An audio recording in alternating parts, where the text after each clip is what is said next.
Bien le bonjour, j'espère que vous allez bien. Je vous retrouve aujourd'hui avec Hector pour une vidéo très spéciale. Parce qu'il y a une dosée qui va partir. Il y a une dosée qui va partir. Aujourd'hui, je vais faire quelque chose qui me tient à cœur, qui me touche énormément. Mieux que le mariage. Je pense que j'attends ça encore plus que le mariage. Bon, de toute façon, vous l'avez vu dans le titre, donc pas la peine de faire du suspense. Je vais acquérir une nouvelle montre. Pour ceux qui le savent, je suis extrêmement fan de montres. Il commence du coup à être à cause de moi.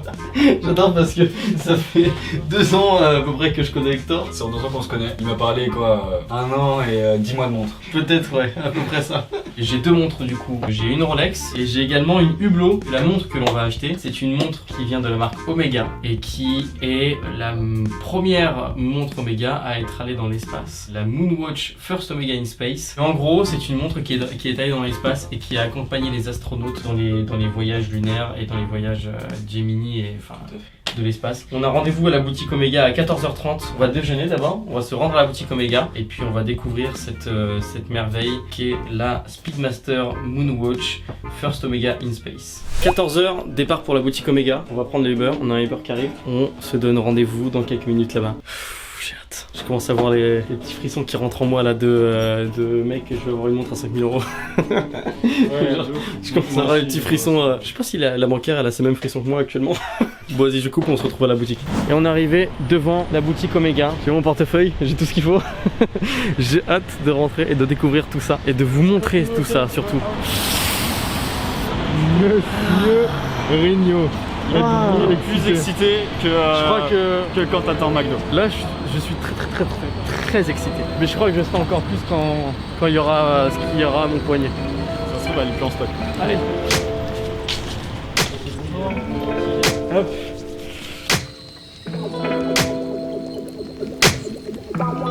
Merci beaucoup, ravi de vous rencontrer. Hector, Scott qui est Enchanté. qui nous filme. Et moi-même Et Armand. Armand, ok. Omega célèbre 25 ans d'histoire avec 007 cette année pour le lancement du film No Time to Die. Je pensais que c'était beaucoup plus récent que ça, les collaborations Omega et James Bond. 1995.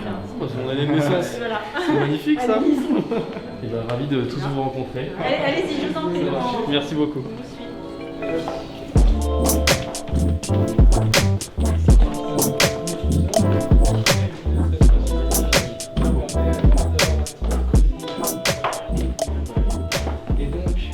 La Moonwatch, là c'est vraiment la montre professionnelle pour l'exploration lunaire et donc l'alunissage, donc un montage manuel puisqu'une masse oscillante n'aurait pas été vraiment Dans l'espace, utile sans dans gravité. l'espace. Et donc vous allez retrouver ce genre de choses sur la First Omega in Space puisque c'est celle vraiment qui est venue avant et du fait elle a un look un petit peu plus civil dans la veine des Speedmaster puisqu'on trouve vraiment un chrono un petit peu vintage. Là vous aurez également d'autres variations qui sont venues évidemment après sur la Speedmaster, des mouvements automatiques cette fois, puisque là il n'y a pas pour vocation d'aller dans l'espace.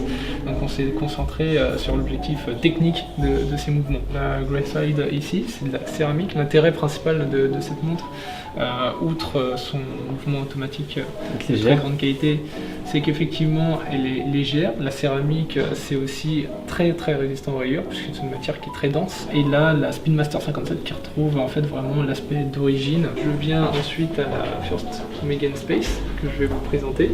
Absolument. Celle qui a attiré votre attention. La boîte est déjà là, c'est magnifique. Alors, vous allez voir donc là un modèle qui est lui aussi tout à fait spécial, et ce même à partir de l'écran. Vous allez voir, on est plus sur une teinte sombre. Puisqu'on parle de la lune, en fait on a cette volonté voilà, que dès qu'on aperçoit l'écran on se dise ah oui c'est une montre spéciale. Et l'intérieur aussi tout à fait spécial, puisque ce n'est pas une édition limitée, vraiment c'est une édition spéciale qui est numérotée en revanche. Vous avez une petite plaque qui rappelle donc un peu l'histoire de la montre, puisque celle-ci a été utilisée lors d'une mission Mercury. La mission Mercury donc de 1962, donc elle était portée par l'un des astronautes à titre personnel, puisqu'avant 65 elle ne faisait pas partie des outils à portée d'un navette, puisque en fait c'est ça qu'on a vu après, c'est vraiment, il faut voir la montre, pour une belle montre certes, mais pour une montre outil. On voit également qu'on a un bracelet cuir brun qui est également lui un petit peu plus civil dans les faits, sur piqûre blanche. Ça permet vraiment de rehausser la montre, de lui donner un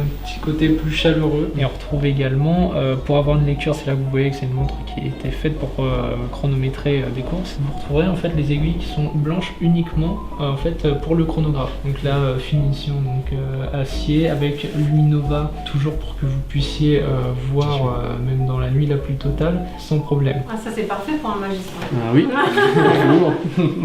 Maintenant que vous avez vu l'avant, on va passer à l'arrière avec un motif Claude Paris qui permet d'apporter du relief en plus de notre sigle vraiment emblématique Omega de l'hippocampe. Donc vous avez l'indication First Omega in Space qui permet de retrouver tout de suite le nom de la montre, mais aussi d'évoquer son histoire. Hein. C'est tout de même la première à avoir été dans l'espace, même si elle faisait absolument pas partie d'une checklist. Un numéro de série ici, comme toujours sur nos montres Omega. C'est vraiment la carte d'identité de la montre, mais embarquée sur celle-ci. On ne filmera pas du coup. Au niveau des finitions, ce qui est intéressant, c'est que vous avez autant des parties satinées que des parties polies. L'intérêt des parties polies permet en fait de réduire la perception de la taille que nous avons de la montre. Ça permet vraiment de se concentrer plutôt sur le cadran et la lunette et d'en oublier vraiment littéralement les cornes du boîtier. Est-ce que vous souhaitez l'essayer? Bien sûr. Alors, J'ai team poignet droit pour le coup. sans problème, elle s'adapte à toutes les situations. C'est le principe de cette montre. Voilà. Allez-y, je vous laisse découvrir. Elle est superbe. Là, vous avez une glace saphir sur le dessous qui, pour le coup, c'est extrêmement résistant au rayures. C'est équivalent à un saphir, justement. C'est pour ça que nous l'avons appelé comme ça. Pour le rayer, il faut vraiment que vous n'ayez pas de chance. Ce qu'il faut savoir après au niveau du mouvement, c'est que celui-ci, donc, vous avez, comme je disais, un mouvement mécanique à remontage manuel. Il faut la remonter en moyenne, si possible, tous les jours, sinon tous les 2 jours, puisque vous avez environ 48 heures de réserve de marche. C'est une habitude à réintégrer, peut-être, si vous n'aviez plus l'habitude. La Speedmaster qui a été testée par la NASA a accompli avec perfection 10 tests, alors que les 2 autres montres qui avaient été envoyées par d'autres marques, en fait, ont échoué au premier test. Début des années 60, après donc, le vol de Walter Schirra, ils se sont aperçus qu'effectivement l'astronaute était parti avec une montre et qu'elle était rentrée impeccable.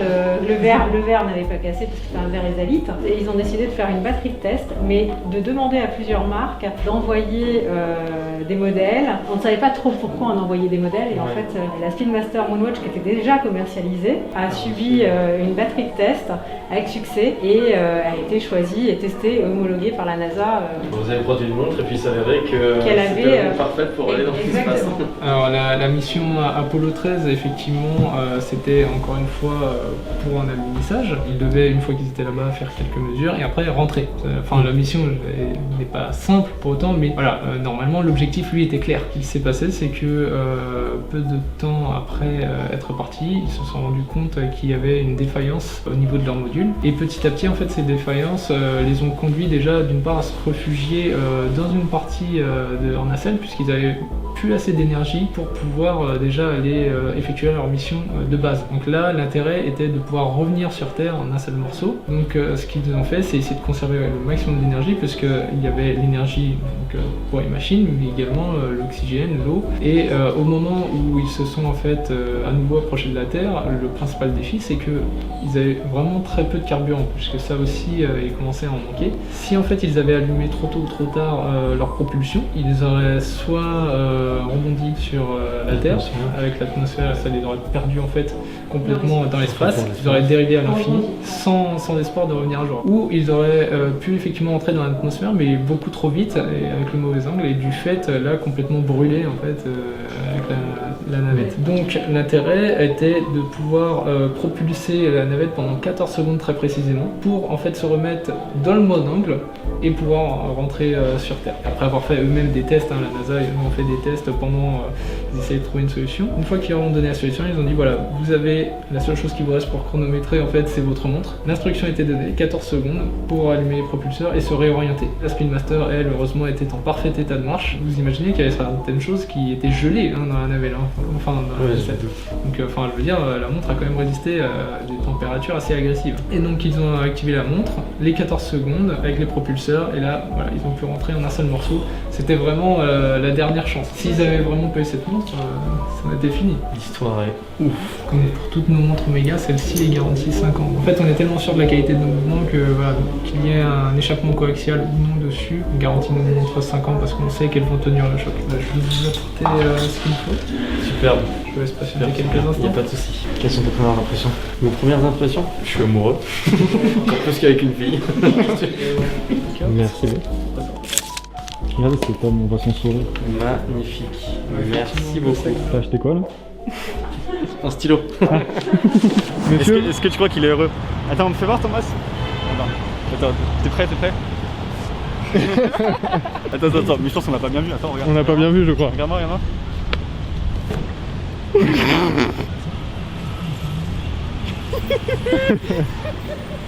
Donc on a nos 3 petits sacs, donc Hector et un pote à moi du lycée. Là le premier truc qu'on a c'est un bouquin. Ah c'est le Lifetime, c'est ce qu'elle nous parlait. Oh le meilleur tote bag du monde.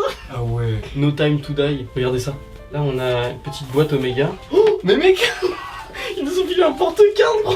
What? C'est pire qu'un gosse le mec. Mais bien sûr que je suis pire qu'un gosse. Mais mec mais c'est génial. Il y a une autre boîte Omega.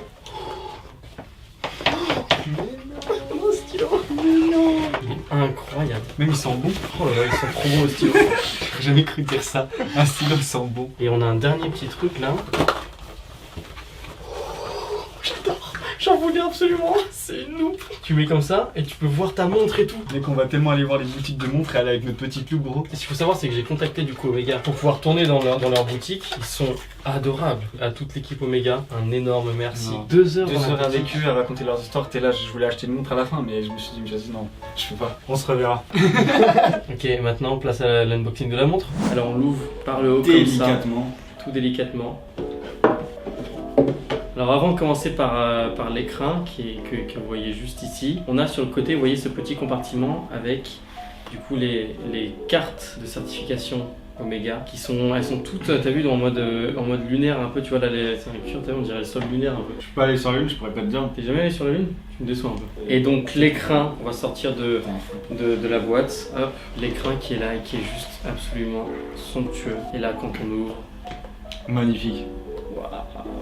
C'est vrai que le mec il a toujours pas mis depuis hier. Hein. J'attendais ce moment avec impatience pour pouvoir justement enfin la porter. On a le petit logo ici, First Omega in Space. On a le petit rappel ici justement avec la petite plaque Omega Speedmaster et le logo de la mission Mercury. Et la montre, elle est magnifique quand on la sort. Hop, elle est folle. Je vais mettre la montre à mon poignet, puis on va aller se mettre sur le canapé juste derrière pour faire le tour de magie. Ok, si je voulais une nouvelle montre, c'est parce que j'ai pensé à un tour de magie à la base. Et je voulais faire avec une montre qui me correspondait pour pouvoir justement avoir cette vidéo qui pouvait lier mes 3 passions en fait, la magie, l'astronomie et l'horlogerie. Et je veux te montrer à toi ce tour de magie parce que tu es ma 4e passion. Tu vas porter la Omega, je vais la mettre à ton poignet, tu vas prendre une de ces feuilles, celle que tu veux, et tu vas écrire une heure dessus. Et je regarde pas évidemment. Tu montres la feuille Je peux essayer de voir, mais. à la caméra, puis la feuille en 4, en 10 que tu veux, tu la mets dans une de tes poches. Et j'ai un paquet de cartes ici, d'accord? Tu vas choisir une carte parmi toutes ces cartes là, d'accord? Regarde-la, mémorise-la bien, montre-la également à la caméra, je ne veux pas la voir. C'est une dame de cœur. Prends la carte, remets-la où tu veux dans le paquet, enfin prends le paquet, remets la carte où tu veux dans le paquet. Je récupère le paquet. Impossible pour moi de savoir du coup quelle carte t'as pris, on est d'accord. Je vais prendre la carte, elle est juste là. Je vais poser le paquet de cartes par terre, j'en ai plus besoin. Je la prends, moi je la vois, elle est là. Un peu de travers. Elle est là. Tiens, mets ta main comme ça. Je prends la carte. Est-ce que tu peux me montrer? Bah il y a mon bracelet et ma montre. Ta montre? Ma montre, ouais. Il n'y a rien d'autre. C'est dingue, je la vois. Maintenant tu la vois. Putain, c'est fou. Et c'est logiquement la carte que tu as choisie. Oui, c'est ma carte. Tu veux savoir le rapport avec l'heure que tu as écrit au début? Regarde l'heure qui est sur la montre. Mais ouais, c'est pas possible, comment t'as fait? Parce que frère, l'heure ça tourne, comment t'as pile à un moment là et tout? Mais mec. Tu veux montrer les petits papiers? Ouais, parce que je pense. Non, c'était pas 15h15. C'est toi qui sais ce que tu as écrit sur le papier. Ah si. Ah, merci en tout cas pour la montre, ça fait trop plaisir. Ouais bah tu vas me le rendre hein. J'espère que le tour de magie t'aura plu. Débrief de cette journée incroyable. Tu l'as dit en un mot. Ouais, c'est une journée incroyable. Un immense merci à toute l'équipe Omega des Champs-Élysées qu'on a rencontrés et qui sont adorables. Et je vous invite à aller leur rendre visite, même si ce n'est que pour si vous êtes passionné de montres, si ce n'est que pour discuter montres ou autre. N'hésitez pas à leur dire que vous venez de ma part, si jamais. Je vous incite pas à aller acheter une montre Omega. C'est des montres qui valent des milliers d'euros, voire des dizaines de milliers d'euros, voire des centaines de milliers d'euros. Si vous avez les moyens, faites-vous plaisir. Et je vous recommande la maison Omega, qui est une très belle maison horlogère. C'est une passion. Et sur cette chaîne, du coup, vous le savez, maintenant j'essaie d'avancer en proposant du contenu qui me correspond et qui colle à ce que j'aime faire. Et ce que j'aime faire aujourd'hui, mes passions, c'est la magie, l'horlogerie, l'astronomie. Cette vidéo était pour moi la vidéo parfaite pour pouvoir conclure, on va dire, cet objectif que je m'étais fixé dans la vie, d'avoir une vraie belle montre neuve qui m'appartient à moi. Donc voilà, j'ai rien d'autre à ajouter. J'espère qu'on aura pu vous partager un peu cette passion qu'ils avaient et que des quelques anecdotes qu'ils nous ont racontées. C'est l'achèvement d'une magnifique journée. Donc maintenant on va aller prendre un goûter et puis je vais profiter de ma montre. Peace out. Je vous la montre une petite dernière fois.